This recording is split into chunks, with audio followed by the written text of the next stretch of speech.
Putin बोले पश्चिमी देशों के टुकड़ों पर जी रहा यूक्रेन। रूस के राष्ट्रपति व्लादिमीर पुतिन देश को संबोधित कर रहे हैं। वो मीडिया और जनता के सवालों की जवाब दे रहे हैं। उन्होंने कहा यूक्रेन पश्चिमी देशों के टुकड़ों पर जी रहा है। पश्चिमी देश लगातार उसे मदद भेज रहे हैं, हथियार दे रहे हैं, लेकिन ये सप्लाई एक दिन रुक जाएगी। पश्चिमी देशों ने इस बात की पूरी कोशिश की है कि रूस और यूक्रेन में कभी अच्छे रिश्ते न बन पाए। यूक्रेन में शांति तब होगी जब हम अपने मकसद को पूरा कर लेंगे। हमारा लक्ष्य अब भी पहले जैसा ही है। दुनिया देख रही है कि रूस अपने हितों के लिए लड़ने से नहीं डरता है।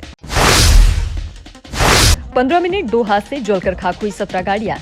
वेनेजुएला की राजधानी काराकास के पास एक हाईवे पर बुधवार शाम 17 गाड़ियां जलकर खाक हो गई। गुरुवार सुबह यहां गाड़ियों में फंसे शवों को निकालने का सिलसिला शुरू हुआ। अब तक 16 लोगों के शव निकाले जा चुके हैं। मौतों का आंकड़ा बढ़ने की आशंका है।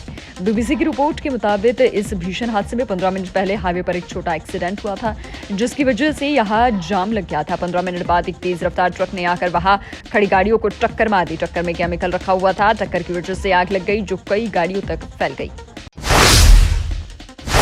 लोकसभा घुसपैठ केस में 8 सुरक्षाकर्मी सस्पेंड। 13 दिसंबर को संसद में घुसपैठ करने वाले 2 आरोपियों और उनके 2 सहयोगियों को गुरुवार को पटियाला हाउस कोर्ट में पेश किया गया। उधर सुरक्षा में चूक के चलते संसद सचिवालय ने गुरुवार को 8 सुरक्षाकर्मियों को सस्पेंड कर दिया। इनके नाम रामपाल, अरविंद, वीरदास, गणेश, अनिल, प्रदीप, विमल और नरेंद्र है। हैदराबाद के कराची बेकरी में गैस सिलेंडर फटा, 15 घायल। तेलंगाना के हैदराबाद में राजेंद्र नगर स्थित कराची बेकरी में गुरुवार को गैस सिलेंडर में ब्लास्ट हो गया। इससे बेकरी में मौजूद 15 मजदूर झुलस गए। इसमें 6 की हालत गंभीर है। बताया जा रहा है कि गैस लीकेज के कारण धमाका हुआ। कारों में ज्यादातर मजदूर उत्तर प्रदेश के रहने वाले हैं, तो वहीं बेकरी प्रबंधन ने सभी को स्थानीय अस्पताल में भर्ती कराया है। मौके पर पहुंची पुलिस ने केस दर्ज किया है। बीजेपी नेता की हथेली काटने वालों के घर बुलडोजर चला। भोपाल में बीजेपी नेता की हथेली काटने वाले 5 आरोपियों के 3 घर गुरुवार को बुलडोजर चलाकर ढहा दिए हैं। आरोपियों ने 5 दिसंबर को तलवार मारकर जहां झुग्गी झोपड़ी प्रकोष्ठ रीरा मंडल के महामंत्री देवेंद्र सिंह ठाकुर की हथेली काट दी थी। वहीं हमले में 9वें दिन आरोपियों पर कार्रवाई हुई है। डॉक्टर मोहन यादव मुख्यमंत्री बनने के बाद ये पहला एक्शन है। भोपाल की लॉज में चॉकलेट कंपनी के एजेंट का मर्डर। भोपाल की एक लॉज में चॉकलेट कंपनी के एजेंट की हत्या की गुत्थी अब तक अनसुलझी हुई है। संधि लॉज में ही अपना सामान छोड़कर भाग निकला। मोबाइल भी बंद है। ऐसे में उस पर शक गहराता जा रहा है। दरअसल मंगलवार रात मृतक की बड़ी बेटी के पास एक कॉल आया था। कहा अमनदीप सिंह नाम के एक व्यक्ति की मौत हो चुकी है। उसका शव हमीदिया अस्पताल की मॉर्चरी में रखा है। आप तुरंत आ जाइए।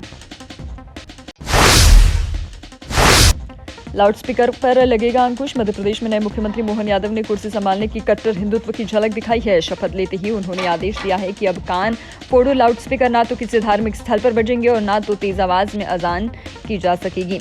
गृह विभाग की तरफ से जारी हुए आदेश का पालन करवाने में जबलपुर पुलिस प्रशासन भी जुट गया है। तेज आवाज के लाउडस्पीकर पर रोक को लेकर पुलिस प्रशासन जल्द ही सभी धर्मगुरुओं के साथ बैठक करने की तैयारी में जुट गया। इस बैठक में गृह विभाग में जारी किए गए आदेश के पालन में चर्चा होगी। बैठक में लिए गए निर्णय के बाद भी अगर कोई आदेश का पालन नहीं करता है तो उस पर कार्रवाई भी होगी।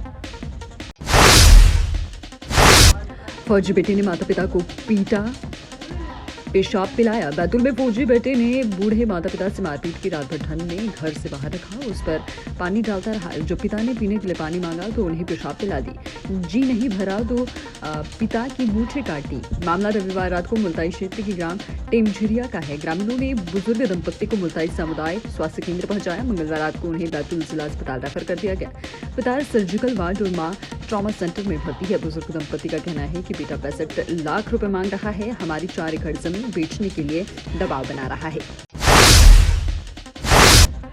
ससुराल जा रही युवक की पिटाई, 3 दिन बेहोश रहा। जिले के राघोगढ़ इलाके में ससुराल जा रही युवक के साथ 2 लोगों ने इतनी बुरी तरह मारपीट कर दी कि वह 3 बाद होश में आ गया। होश में आने के 3 दिन बाद उसने अपने साथ हुई घटना के बारे में बताया। जिला अस्पताल में इसका इलाज किया जा रहा है। कमलनाथ बोले भाजपा विवाद का बहाना ढूंढ रही है। प्रदेश सरकार के तेज आवाज में बजने वाले लाउडस्पीकर और खुले में मांस की बिक्री पर रोक लगाने के फैसले पर कमलनाथ का बयान सामने आया है। पीसीसी चीफ ने गुरुवार को छिंदवाड़ा में कहा कि भाजपा विवाद के लिए कुछ न कुछ बहाना ढूंढ रही है। कुछ भी करे, समाज में विवाद नहीं होना चाहिए। हमारी संस्कृति जोड़ने की और प्यार मोहब्बत की है।